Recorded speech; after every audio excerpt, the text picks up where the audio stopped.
Hello friend, how are you. आशा है आप बहुत अच्छे होंगे। आज मैं फिर एक बार आपके साथ उपस्थित हो रहा हूँ अपने यूट्यूब चैनल सत्यम सर के साथ। दोस्तों, मैंने आपसे वादा किया था कि जब मैंने हेरिडिटी पढ़ाई आपको, उसके बारे में बताया आपको, तो आपसे मैंने एक वादा किया था कि आपको सिंड्रोम के बारे में बताऊंगा और एक बार बताने के बाद उसका कॉन्सेप्ट इस तरीके से क्लियर करा दूंगा कि वो जीवन में कभी नहीं भूलेगा।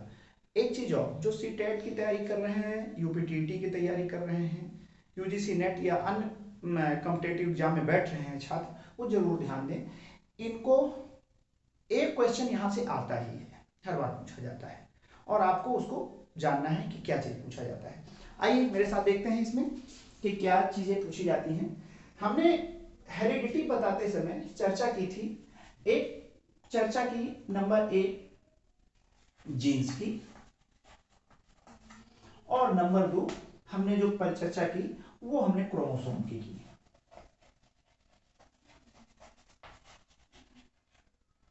क्रोमोसोम्स की ही। ठीक है, यानी पितृक और गुणसूत्र की चर्चा हमने की। अब हमने कहा इस क्रोमोसोम को बताते समय कि क्रोमोसोम किसी भी, चाहे मेल हो अथवा फीमेल हो, इनमें 46 क्रोमोसोम पाए जाते हैं। यदि यह 46 क्रोमोसोम में सेल डिवीजन के दौरान कुछ संयुग्मन या विभक्तिकरण के दौरान कुछ क्रोमोसोम अपने से अलग ना हो पाए या वो जुड़े रह गए, ऐसी स्थिति में जब ट्रांसमिशन होता है जेंडर निर्धारण वाला वो आपका गुणसूत्र जो आप 23 नंबर का होता है, तो ऐसी स्थिति में क्या होता है, सिंड्रोम उत्पन्न हो जाता है और उसको कह देते हैं आनुवांशिक विकार या रोग। आगे जरा थोड़ा सा एक चीज और देख लेते हैं हेरिडिटी में है, हालांकि मुझे ये बता देना चाहिए, फिर भी मैं यहां क्लियर कर देता हूं। एक प्रश्न आपसे पूछा गया है, क्या पूछा गया है कि जो फर्टिलाइजेशन की प्रक्रिया के दौरान किन किन चरणों से गुजरा जाता है, कौन कौन से चरण होते हैं, यानी प्रजनन के दौरान किन चरणों से, क्रम क्या है उसका, सीक्वेंस क्या है, ये पूछा गया है, क्वेश्चन आया हुआ है। आप देखिए, सबसे पहले मान लीजिए ये ओवाम है जिसको हिंदी में कहते हैं अंडाणु।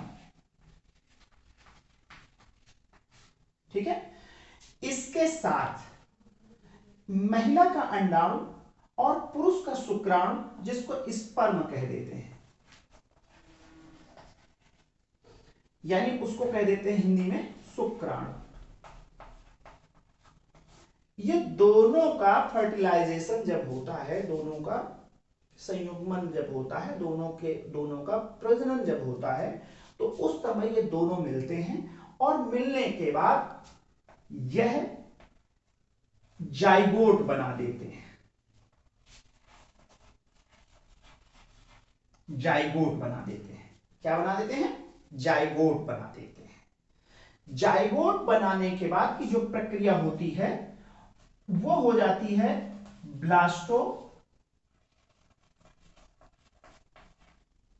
ब्लास्टोसिस्ट की प्रक्रिया होती है। इसके बाद जो प्रक्रिया होती है उसको कह देते हैं एम्ब्रियो। क्या कह देते हैं, एम्ब्रियो कह देते हैं। यहां क्या लिखा है, युग्म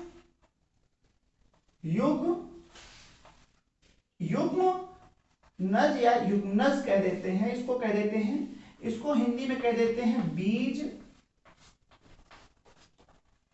गुहा कह देते हैं, और इसको कह देते हैं भ्रूण।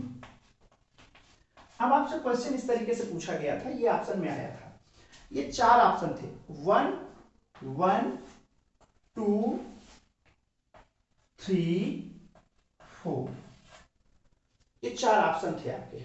ओके, 4 ऑप्शन में इन्हीं में से आपका ए नंबर में 1 हो गया, बी नंबर में 1 हो गया, सी नंबर में 1 हो गया, डी नंबर में 1 हो गया। इनका सिर्फ क्रम बदला गया, इन ऑप्शन में इनका क्रम बदल दिया गया, जाइगोट पहले आ गया, स्पर्म पहले आ गया, ओवाम। अच्छा, ये आगे पीछे हो सकते हैं, क्यों? क्योंकि ये एक साथ ही संयुग्मन करते हैं तो इनमें बहुत बड़ा प्रभाव नहीं होता, लेकिन चूंकि ओवाम के साथ स्पर्म मिलता है आके, इसलिए इसको पहले रख दिया गया। इनका पहला दूसरा कोई बहुत बड़ा मायने नहीं रखता। अगर विकल्प में ऐसा ऑप्शन आ रहा है, यही पहले हर बार पहले है, तो आप फिर इसको ध्यान दें। आपको यहाँ कि इनके दोनों के संयुग्मन के बाद जो युग्मनज बनता है उसको कह देते हैं जाइगोट। ठीक है, जाइगोट के बाद वो थोड़ा सा जब विस्तृत रूप लेता है, वो एक लसलसा सा पदार्थ जो थोड़ा सा एक विस्तृत रूप लेता है, उसको कह देते हैं बीज गुहा। और जैसे उसमें थोड़ा आकार बनने लगता है, कुछ चीजें बनने लगती हैं, शरीर के कुछ अंग निर्मित होने लगते हैं, उसको कह देते हैं भ्रूण, एम्ब्रियो। और इसके बाद जो प्रक्रिया 9 माह तक चलती रहती है और विकास ऐसे ही चलता रहता है। अब आपके सामने जैसे ये चीजें आ गई, अब मुझे बताना है, चूंकि विकार बताना है, आनुवांशिक विकार बताना है। आपसे मैंने कहा थोड़ी देर के लिए मान लेते हैं कि यह फीमेल है, तो आप हंसेंगे ऐसा कैसे हो सकता है, फीमेल कैसे बना दिए आप। अब आपका ये मेल है और इसको हमने, तो आप कहेंगे सर ऐसा छोटा बड़ा है इसलिए मेल फीमेल हो गया क्या? नहीं, इसलिए नहीं, आपको ये रूप रंग दे दिया गया, यानी अब आपको ये फीमेल हो गई और यह बच्चा जो जिसके बाल खड़े हैं यह मेल हो गया। अब आपका इनके दोनों के बीच में फर्टिलाइजेशन होता है और एक नया बच्चा तैयार होता है, या उस बच्चे के रूप में जो क्रोमोसोम होगा, वो क्रोमोसोम सेल डिवीजन मेथड के द्वारा 23 इसके और 23 इसके, और दोनों पहुंच के यानी 46 क्रोमोसोम लेके बच्चा पैदा हो गया। राइट, बच्चा 46 पैदा हो गया। हम सब जानते हैं फीमेल जो होता है उसमें एक्स क्रोमोसोम पाए जाते हैं और जो मेल होता है उसमें XY क्रोमोसोम पाए जाते हैं। आपसे मैंने पिछले चैप्टर में बताया था कि जो क्रोमोसोम होते हैं वो 46 होते हैं और इस क्रोमोसोम में फीमेल में XY और 46 या 23 पेयर के रूप में होते हैं, और सभी महिला में XX के रूप में पाए जाते हैं, पुरुष में XY के रूप में पाए जाते हैं। अब यहां पर यही चीज हुआ, इस X से इस X का संयोजन हो गया, यानी इससे सेल डिवीजन के मेथड के तहत ये अलग हुआ, दोनों मिलके चले गए और XX पहुंच गए, ये बच्ची जन्म लेगी। लेकिन इस X के साथ यह Y मिल गया, तो यहां पर क्या हो गया, फिर XY लेके क्रोमोसोम पैदा होगा संतान, तो यह बॉयज हो जाएगा। क्लियर? अब ये आपका मेल है और ये आपका फीमेल है, ये निर्धारित हो गया। अब ये मेल और फीमेल जैसे ही यहां आता है, तो यहां पर होता क्या है कि ये सेल डिवीजन के दौरान, जब सेल डिवीजन होती है और प्रजनन के दौरान और सेल डिवीजन के दौरान कुछ असमानताएं हो जाती हैं, अब वो असमानताएं विकार पैदा कर देती हैं। कैसे असमानताएं? देखिए हम सब जानते हैं 44 क्रोमोसोम सब में एक रूप होता है, चाहे फीमेल हो चाहे मेल हो, यानी 22 जोड़े एक समान होते हैं मेल फीमेल में। लेकिन 44 के बाद जो XY अथवा यानी 44, 45, 46, ठीक है, अब 44, 45, 46 यह जेंडर निर्धारित कर रहा है, यही जेंडर निर्धारित कर रहा है, चाहे XY हो या फिर XX हो, चाहे XY हो चाहे XX हो, यह जेंडर निर्धारित कर रहा है। तो जो जेंडर निर्धारित कर रहा है ये वाला क्रोमोसोम, इसी में से क्या होता है, इसके विभाजन में कुछ असमानताएं हो जाती हैं। अब ये असमानताएं किस रूप में आती हैं? मान लीजिए यह क्रोमोसोम इधर सेल डिवीजन हो रहा है, इसका सेल डिवीजन हो गया, इसका भी सेल डिवीजन हो रहा है। अब सेल डिवीजन के बाद यह क्रोमोसोम क्या हुआ कि इसका सेल डिवीजन होके यहां पर X पहुंच गया, इसका सेल डिवीजन होके यहां Y नहीं पहुंचा, बल्कि कुछ नहीं पहुंचा।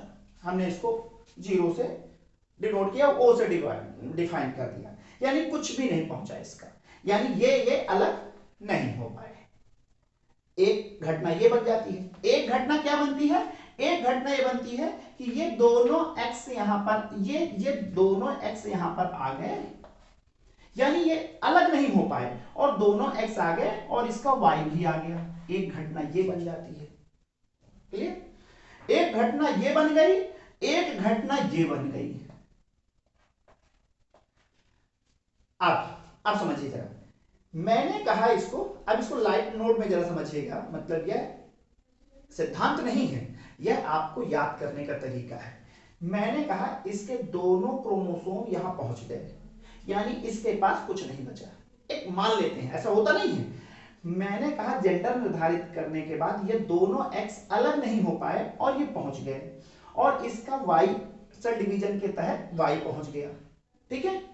जब ये पहुंच गया तो पहुंचने के बाद इसके दोनों वहां चले गए। थोड़ी देर के लिए मान लेते हैं, लाइट मोड में आपकी याद कराने के लिए मैं कर रहा हूं ये सारी प्रक्रिया। ये दोनों यहां पहुंच गए और पहुंचने के बाद तो मैंने कहा यहां साफ हो गया। यहां क्या हो गया? साफ हो गया। और इसीलिए हम इसको कह देते हैं क्लीन फिल्टर सिंड्रोम। इसको क्या कह देते हैं? क्लीन फिल्टर सिंड्रोम, इसको हमने कह दिया। क्लियर?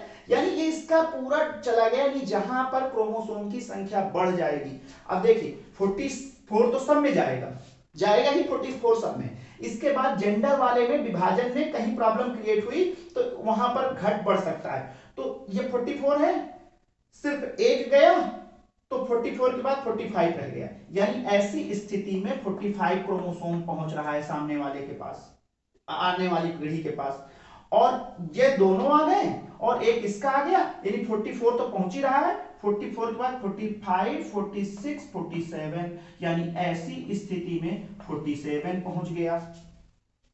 समझ में आई बात? तो यानी अब क्रोमोसोम होना कितना चाहिए? क्रोमोसोम होने चाहिए 46, और क्रोमोसोम कितने हो गए? एक जगह 45 पहुंचा और एक जगह 47 हो गया। तो यानी एक जगह घट गया, एक जगह बढ़ गया। यही असमानताएं सिंड्रोम है, यही असमानताएं विकार है। क्लियर? राइट? अब आइए जरा, अब आप यहां देखिए, ये असमानताएं हो गई और मैंने ये कहा कि इस महिला के दोनों क्रोमोसोम जेंडर निर्धारित करने वाले यहां ट्रांसफर हो गए, तो यहां सब कुछ साफ हो गया, इसलिए क्लीन फिल्टर। याद हो गया? नहीं भूलेंगे, क्लीन फिल्टर हो गया। अब हमने कहा इसके क्रोमोसोम, इसका क्रोमोसोम कोई गया ही नहीं यहां, यानी यह क्रोमोसोम विभाजन के दौरान इसका एक्स तो आ गया, इसका एक्स आ गया, यहां पहुंच गया इसका एक्स, और इस महिला के दोनों क्रोमोसोम आपस में अलग नहीं हो पाए और गए ही नहीं। तो हमने कहा इसका एक एक्स जाना चाहिए, यहां पर, यहां एक एक्स जाना चाहिए कि नहीं जाना चाहिए, और इसका एक एक्स इसका आ जाना चाहिए, दोनों हो जाते, तो ये स्थिति ना बनती। तो हमने कहा यह एक्स गया तो, लेकिन ये लौट गया, यानी इसका मन नहीं था, नहीं जाएंगे। लाइट नोट सिद्धांत नहीं है, आपको याद कराने। यह एक्स को यहां जाना चाहिए, इस एक्स को यहां आ जाता, 46 हो जाते, बच्ची पैदा हो जाती, लेकिन क्या हुआ, यह एक्स अलग नहीं हो पाया और यहां से यह ट्रांसमिशन नहीं हो पाया। हमने इसको ऐसे याद करने के लिए बनाया कि जाना तो चाहता था, लेकिन ये कह रहा मैं नहीं जाऊंगा, मेरा मन नहीं है, मैं नहीं जाऊंगा, मेरा मन नहीं है, और जब मेरा मन नहीं है तो ये लौट आया। तो हमने कह दिया इसी को टर्नर सिंड्रोम। क्या कह दिया? Turner syndrome. हमने इसको टर्नर सिंड्रोम कर दिया। याद हो गया? क्लीन फिल्टर हो गया जब यहां से सब क्लीन कर दे। टर्नर का मतलब आना चाहता था, लौट गया, टर्न हो गया, मुड़ गया, तो टर्नर सिंड्रोम हो गया। याद हो गया? नहीं भूलेंगे।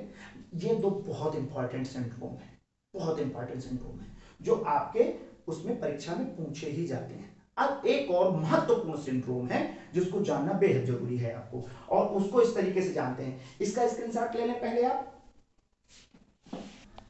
क्लीन फिल्टर सिंड्रोम का मतलब यह है, क्लीन फिल्टर सिंड्रोम आपने सुना होगा, अभी बताया मैंने कि इसमें 47 क्रोमोसोम हो गए, टर्नर्स में 45 क्रोमोसोम हो गए, एक घट और बढ़ गया। अब आइए जरा ये थर्ड नंबर का क्रोमोसोम, जरा ये थर्ड नंबर का जो सिंड्रोम्स है इसको जाने। एक डाउन सिंड्रोम है। देखिए स्पष्ट है। क्रोमोसोम के कितने जोड़े होते हैं? 23 पेयर होते हैं। पेयर में ही होता है, इसलिए पेयर में ही लिखते हैं हम लोग 46 या 23 पेयर।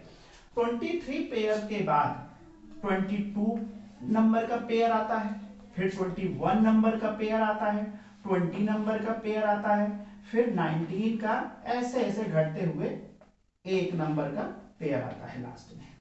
यानी 1 से लेकर 23 नंबर तक के पेयर होते हैं, यानी 46 क्रोमोसोम या 23 पेयर के रूप में क्रोमोसोम्स होते हैं। इसमें होता क्या है, माता, ये प्रश्न आया है कई बार एग्जाम में आया है, सीटेट में और टीईटी में जरूर पूछा गया है, एक बार यूजीसी नेट में भी पूछा जा चुका है। तो कहा माँ का 21वें नंबर का क्रोमोसोम, किस नंबर का? 21वें नंबर का क्रोमोसोम आपस में अलग नहीं हो पाता, आपस में अलग नहीं हो पाता, जिससे यह विकार उत्पन्न होता है, डाउन सिंड्रोम जैसी स्थिति बनती है। यानी 23, ये तो सभी समान होते हैं पुरुष और महिला में, लेकिन खास तौर पर माता का 21वां क्रोमोसोम आपस में अलग नहीं हो पाता, जिससे डाउन सिंड्रोम उत्पन्न होता है। और इसको डाउन, अब मैं याद कराने का ट्रिक बता दूं, चूंकि ये 23 से डाउन कर रहा है, नीचे की तरफ आ रहा है, यानी 23 से लेके 21 तक पहुंच रहा है, डाउन कर रहा है, नीचे डाउन कर रहा है। सिद्धांत नहीं है, मैं आपको समझाने के लिए, आपको याद कराने के लिए बता रहा हूं, ये डाउन कर रहा है, इसलिए इसका नाम क्या हुआ? Down syndrome. Wilson syndrome